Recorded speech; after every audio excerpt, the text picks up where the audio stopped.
Hi hello my dear non veg lovers, చూస్తున్నారుగా yummy colourful without colour chicken pickle ఎలా చేసుకోవాలో చూసేద్దాం. సాఫ్ట్గా యమ్మీగా ఈజీగా home made chicken pickle. So ముందుగా పావు కేజీ చికెన్ తీసుకొని పసుపు, కొంచెం లెమన్, సాల్ట్ వేసుకొని 5 minutes మ్యారినేట్ చేసుకోవాలి.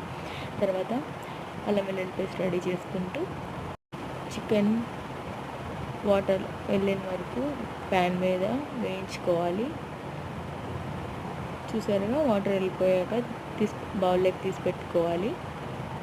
చల్లారిన తర్వాత డీప్ ఫ్రైకి సరిపడా ఆయిల్ వేసుకొని మీన్వైల్ మనకు మసాలాకి కావాల్సినవన్నీ వేయించుకొని పక్కన పెట్టుకోవాలి. చూపిస్తున్నవన్నీ చూడండి. పావు కేజీ చికెన్కి 1/2 tablespoon తీసుకుంటే మోతాదులో సరిపోతుంది. సో చికెన్ చల్లారాక ఆయిల్లో డీప్ ఫ్రై చేసుకుంటున్నాను. మెత్తగా మిక్సీ పట్టేసుకోవాలండి మసాలా పొడి. చూస్తున్నారుగా, చూపించిన కలర్లో వచ్చిన వరకు బాగా వేయించుకొని పక్కన పెట్టేసుకోవాలి. మరీ ఎక్కువ రోస్ట్ చేయకండి, ఎందుకంటే మళ్ళీ ఆయిల్లోనే మనం చికెన్ పికిల్ పెట్టుకోవాలి కదా.